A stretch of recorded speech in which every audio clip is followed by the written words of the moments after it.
Salut à tous! Les amortisseurs pour une voiture RC, c'est quelque chose de très important. Aujourd'hui, voyons ensemble comment bien les monter, les remplir, être sûr qu'on va pouvoir profiter du maximum des performances de notre voiture. J'ai choisi pour vous les amortisseurs du Kyosho MP10 TKI2. C'est un buggy 1/8e nitro de compétition. Mais évidemment, vous pouvez appliquer ce tuto à l'ensemble des modèles, peu importe l'échelle. Pour le matériel, aujourd'hui, je vous conseille un scalpel, un tournevis de 1,5 mm, une pince avec un bec plat, une pince de manière à tenir la tige d'amortisseur sans l'abîmer, une clé de 5 mm dans notre cas, de la graisse spéciale jointorique, un pied à coulisse, une paire de ciseaux, évidemment le kit d'amortisseur, une microfibre, un vieil insert de pneus, on verra tout à l'heure pourquoi, le support, à défaut une paire de pneus pour tenir les amortisseurs lorsqu'on va les remplir, de l'huile silicone de qualité, ici de la 600, c'est ce que je vous conseille pour les amortisseurs arrière du MP10 TKI2, et pour la finition, une Dremel avec un embout de papier de verre très fin. Passons maintenant au montage. On peut donc débuter avec le scalpel pour détourer les pièces de la grappe plastique. Alors les coupelles, pour l'instant, on va pas les utiliser. Mais sur la grappe aujourd'hui, ce sont les seules choses qui vont nous servir.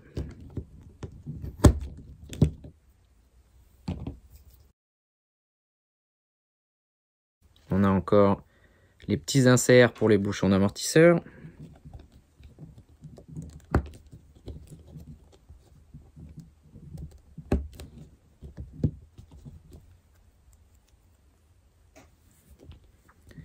Qu'on peut d'ores et déjà insérer dans les bouchons d'amortisseur. Alors là, c'est un kit séparé.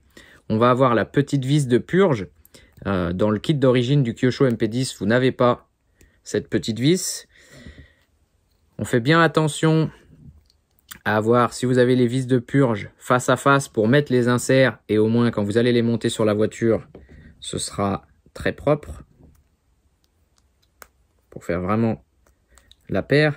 À défaut, ce sera le petit trou dans la vis de purge ici, comme vous pouvez le voir, qui va vous dicter le sens de l'insert à insérer dans le capuchon d'amortisseur. On va venir insérer le joint torique dans la bague de précontrainte. De la même façon pour l'autre côté. Et on peut déjà les installer sur le corps d'amortisseur. Des fois, le mouvement est un petit peu difficile. Le joint torique, ça va dépendre de la marque que vous utilisez. Si le joint torique force, n'hésitez pas à mettre un petit peu d'huile silicone. Ça va vous aider à le faire aller jusqu'en haut. Donc comme ceci, on vient le mettre au bout du bouchon, au bout de la canette d'amortisseur, le corps.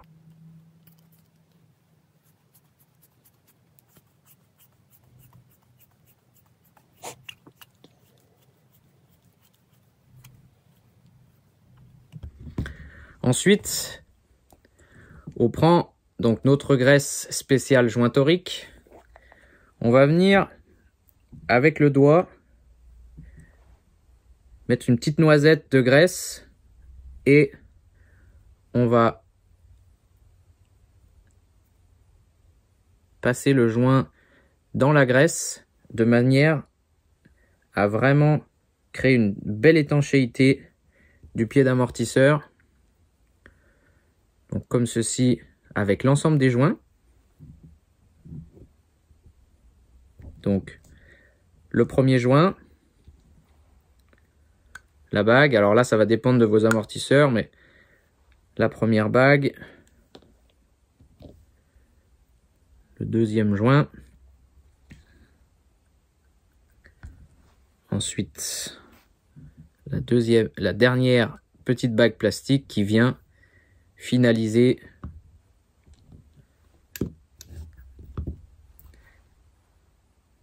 et fermer le pied de l'amortisseur. Vous remettez un petit peu de graisse si c'est pas suffisant.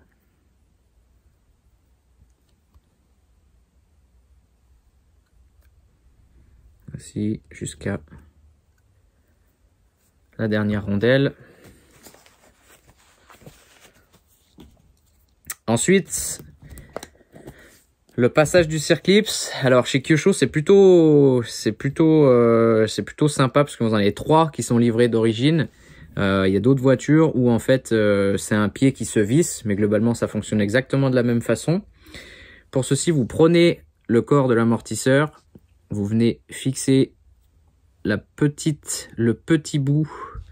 Je sais pas si vous voyez bien, mais je viens mettre le premier temps. Et je laisse dégager en fait le gros du circlips à l'extérieur du pied de l'amortisseur. Et avec la clé BTR, je viens tenir la première partie du circlips et pousser la deuxième partie à l'intérieur. Voilà. De cette manière, le clip est bien installé. Je fais un petit tour avec l'embout pour être sûr que le circlips est bien dans la gorge de l'amortisseur, bien en place. Exactement de la même façon avec le deuxième amortisseur, vous voyez. Je mets la première partie, je le verrouille avec mon doigt et ensuite, avec la clé, je viens le pousser dans la gorge. Un petit quart de tour, il est bien en place, tout est bien verrouillé. D'origine, dans le package, vous avez 2 versions avec ces amortisseurs. Vous avez les coupelles et les petits joints à émulsion. D'origine, dans le MP10 TKI2, vous n'avez pas cette version émulsion, vous avez que la version coupelle. C'est la version que je conseille et qui a été utilisée par la majeure partie des pilotes. De même, ici, on est sur un kit IS215, les amortisseurs qui sont vendus séparément. Ils sont livrés avec des pistons blancs en 5 fois un 4 mm.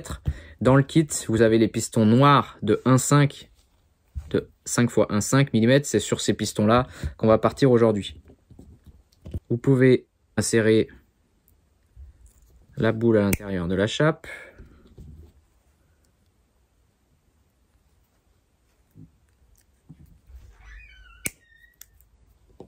Passons maintenant au montage des pistons sur les tiges. En général, c'est toujours à peu près la même chose. Une première rondelle, le piston et un écrou ou une petite vis. Vous aurez besoin pour ça d'une pince spéciale qui est en fait faite exprès pour ne pas marquer la tige. Ensuite, on vient serrer le piston. Alors, faites attention à vraiment y aller assez doucement sur le piston. On vient serrer l'écrou jusqu'à ce que le piston ne tourne pas sur la tige, qu'il soit vraiment verrouillé. Par contre, on va pas vraiment serrer trop fort, sinon vous allez écraser le piston et puis il peut bloquer dans le corps d'amortisseur. De manière à fluidifier un petit peu le passage de la tige dans l'amortisseur encore un petit peu, on va mettre une petite goutte d'huile dans les joints. Alors, la graisse fait la lubrification, la jointure aussi. L'huile va permettre à ce que la tige ne tire pas trop. Quand on rentre la tige dans les joints d'amortisseur, faites une rotation en fait, sinon vous allez abîmer les joints à ce moment-là. Moi j'ai tendance à le faire pénétrer d'abord par le côté extérieur d'abord. Avec, en fait je fais forcer un petit peu comme ça, vous voyez. Comme ça je mets bien les bagues, les joints en place. Et de la même façon vous dévissez quand vous sortez la tige de l'amortisseur. Comme ça vous abîmez pas les joints au moment d'insérer la tige à l'intérieur. On peut essuyer un petit peu l'excédent d'huile. Et ensuite, de la même façon, on replace la tige d'amortisseur à l'intérieur du corps en faisant tourner le piston pour qu'il suive vraiment le mouvement du filetage. On essuie l'excédent de graisse et on peut mettre en place le soufflet. Alors, encore une fois, ça dépend des voitures. Il y a des soufflets qui sont un petit peu différents sur certaines marques. Moi, ce que je vous conseille aujourd'hui, c'est de faire comme ça pour le Kyosho. Je mets d'abord le soufflet comme ça pour le tailler à la bonne longueur pour qu'il soit parfaitement installé sur la chape. Et ensuite, je viens l'installer une fois que l'amortisseur est complètement terminé. Donc, alors faut avoir peut-être des petits doigts, mais dans mon cas, je viens pousser la tige complètement. Alors, vous voyez, avec ces amortisseurs de TKI 2, on est vraiment avec les soufflets d'origine sur la bonne longueur. On a la tige qui vient juste dépasser ici. Si jamais, en fait, vous êtes sur les amortisseurs avant, par exemple, vous allez être obligé de retailler le soufflet. Ce que je fais personnellement, c'est que je coupe le soufflet jusqu'à ce que la tige soit à ras. Donc, si imaginons, on est sur un amortisseur avant où la tige elle est un petit peu en dedans comme ça. Je viens avec le ciseau couper exactement là où arrive la tige quand elle est sortie au maximum de l'amortisseur. Et comme ça, vous êtes sûr que vous avez la bonne longueur. Donc, une fois que vous avez coupé votre soufflet, on le renlève. Il sera plus facile à installer une fois que vous aurez complètement fermé votre amortisseur. Donc là, la première tige est en place. On fait exactement la même chose avec la deuxième.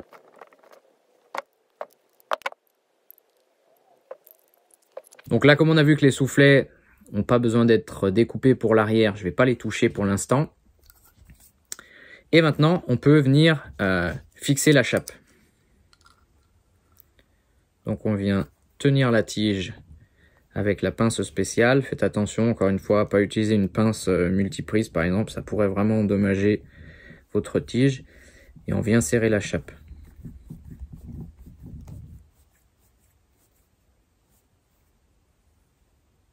Au niveau de la distance, en fait, vous allez serrer votre chape.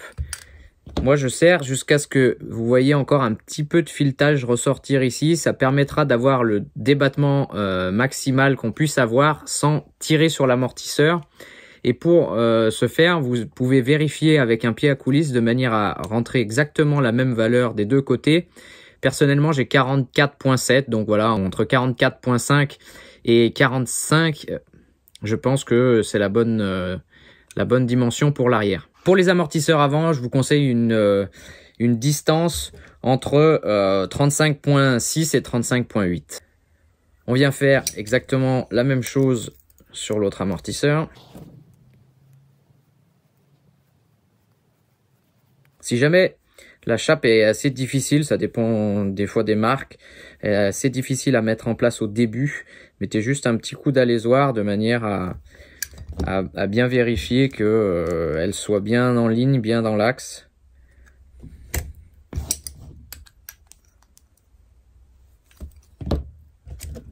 On ajuste.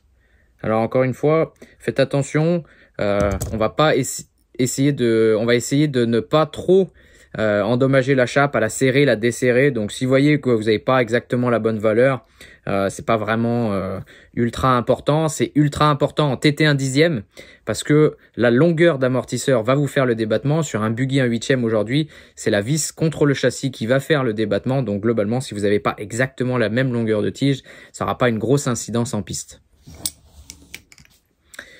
Maintenant, on vient placer le soufflet.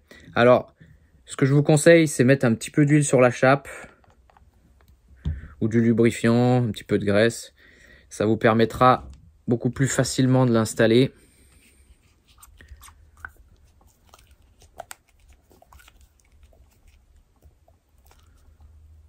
Hop. Voilà, on est à cette distance-là. Le soufflet est bien en position sur la chape. C'est très important de garder vraiment l'étanchéité de cette partie-là qui va vraiment vous protéger de la poussière et les joints vont pouvoir durer plus longtemps. Une meilleure efficacité de vos amortisseurs grâce au soufflet. Si vous n'utilisez pas de soufflet, vous allez vraiment endommager les joints assez rapidement. Les amortisseurs vont avoir tendance à fuir. L'huile va être noire. Donc, si jamais vous n'en utilisez pas, je vous conseille vraiment d'en installer. Et voilà, mes deux amortisseurs sont prêts. Avec le soufflet bien en place, on peut passer au remplissage. Comme je l'ai dit tout à l'heure, vous avez besoin d'un support. Si jamais vous n'en avez pas, vous utilisez deux roues, vous les mettez dessus, ça ira très bien.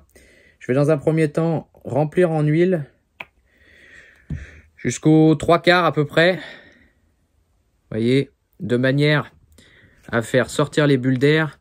Donc on vient monter la tige jusqu'à quasiment la surface de l'huile. Et on vient faire tourner la chape, donc pour que l'air qui est présent sous le piston d'amortisseur s'échappe par les trous du piston. Et on donne quelques mouvements comme ça, vers le haut, vers le bas, pour s'assurer que tout l'air est vraiment échappé de l'amortisseur. De la même façon avec le deuxième amortisseur. Vous pouvez utiliser aussi une pompe pour évacuer l'air plus rapidement de votre amortisseur. Personnellement, j'en utilise pas. C'est un outil qui va vous permettre de surtout gagner du temps. Vos amortisseurs, pour moi, ne seront pas mieux faits avec une pompe à vide. C'est juste que vous allez gagner du temps. Si par exemple vous êtes en course et que vous avez besoin de refaire vos amortisseurs, ben, avec la pompe, l'air s'échappera beaucoup plus rapidement de l'huile et vous allez pouvoir les monter sur votre voiture encore plus vite. On va attendre maintenant que l'air soit complètement évacué de l'huile. Et une fois que c'est fait, on vient compléter en huile jusqu'au ras de l'amortisseur. Pendant ce temps-là, si jamais vous avez encore de l'air, on peut travailler sur les bouchons. Alors là, comme je vous l'ai dit, c'est le bouchon type aération de chez Kyosho. Donc, on a la vis et la rondelle. Si vous êtes sur la version TKI 2 d'origine, bah, globalement, vous n'avez pas le trou avec la possibilité de faire émulsion ou aération. Et ce sera exactement la même chose que d'utiliser la petite vis. Pas besoin de serrer trop fortement cette vis-là. Elle est toute petite, il suffit juste de faire l'étanchéité du bouchon. Donc, on y va doucement. Alors, c'est là qu'entre en jeu le bout de mousse. C'est la petite technique que j'utilise. En fait, aujourd'hui, vous avez des coupelles de ce type-là. Et en fait, on va venir installer un morceau d'insert entre le bouchon et la coupelle de manière à la garder toujours en forme, toujours en place. Ça va aussi vous permettre d'avoir une coupelle qui est un petit peu plus dure, un peu plus rigide et vous aurez un rebond qui sera plus rapide, donc avoir tendance à donner un petit peu d'accroche à la voiture et une voiture plus précise. Donc avec les ciseaux, on vient tout simplement couper une barrette. Un petit carré de mousse. Alors, ça va dépendre de la coupelle que vous utilisez. Ici, on est sur la coupelle 346-09, donc qui est plutôt plate. Si vous utilisez la 03, elle a un retour qu'on va couper au ciseau et elle est plus profonde. Donc, n'hésitez surtout pas à mettre un bout de mousse qui soit un petit peu plus épais. Voilà, on est sur un petit bout de mousse de 3-4 mm d'épaisseur. On vient l'installer dans le bouchon. Et ensuite, on installe la coupelle. On peut la mettre en place avec notre tournevis de 1,5 mm. Faites bien attention surtout à ne pas la percer. C'est ce qui va générer l'étanchéité de votre amortisseur. Donc pour le coup, c'est très important. Vous voyez, la coupelle est en place partout, uniformément. On coupe le deuxième bout de mousse. Alors on essaie de faire des petits bouts qui soient à peu près de la même taille pour avoir le même volume derrière la coupelle. N'hésitez pas quand vous refaites vos amortisseurs, si jamais il y a eu une petite fuite, de les vérifier ces bouts de mousse, parce qu'ils ont tendance à pomper l'huile de l'amortisseur et du coup à plus jouer leur fonction. Donc vérifiez-les quand vous refaites vos amortisseurs par exemple, et puis changez-les si jamais ils sont imbibés d'huile.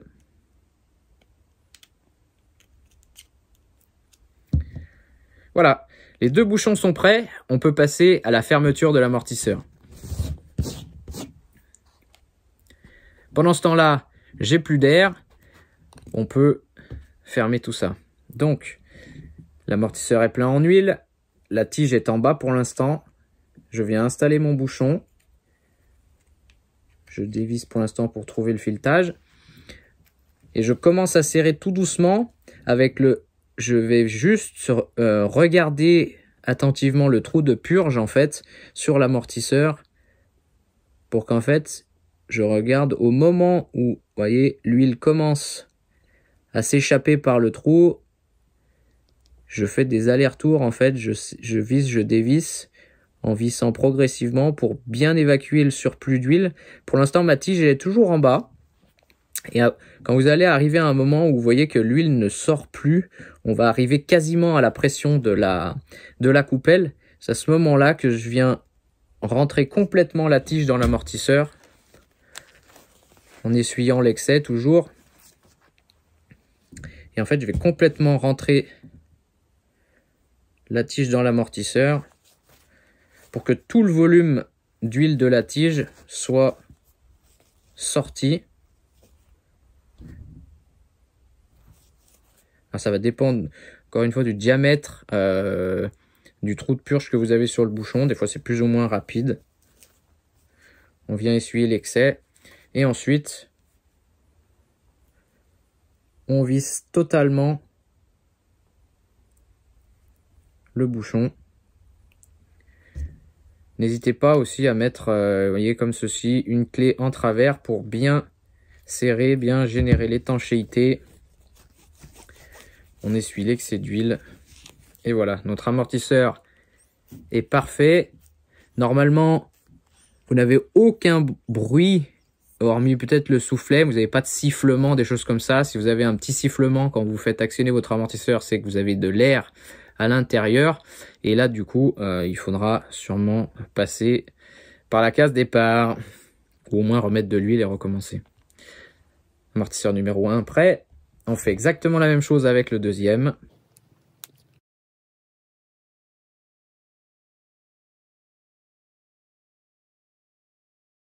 Alors vous avez sûrement entendu parler du rebond.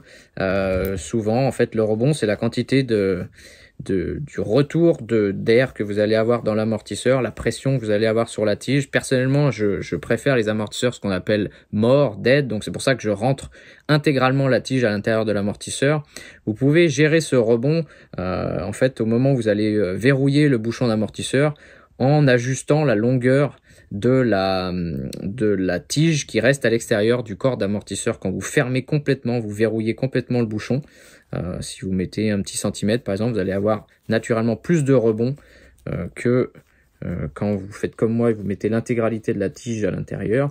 Le problème d'avoir du rebond, c'est que c'est pas vraiment constant. Vous avez quelque chose, un amortisseur qui est quand même sous pression. Si vous retombez des bosses, des choses comme ça, par exemple, ça va vraiment impacter sur la coupelle, sur l'huile. Ça va vraiment mettre pas mal de pression à l'intérieur du corps de l'amortisseur. Et c'est pour ça que je vous conseille de faire les amortisseurs plutôt morts. Moi, en général, c'est la pression du soufflet qui ramène l'amortisseur. Vous voyez, j'ai un petit rebond. Mais en général, c'est pas choquant et ça va très bien en piste de cette manière. Mes deux amortisseurs sont prêts. Passons maintenant à la petite touche finale avec la Dremel. En fait, on va marquer cette rondelle de précontrainte noire en face du bouchon. Comme ça, ça va nous permettre par la suite facilement de compter le nombre de tours quand on veut ajuster la hauteur de la voiture.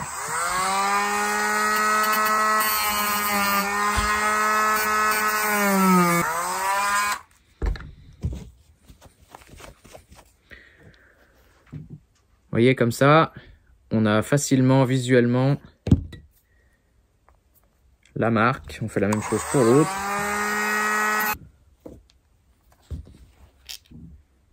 Et voilà, vous êtes parés, à vous de jouer.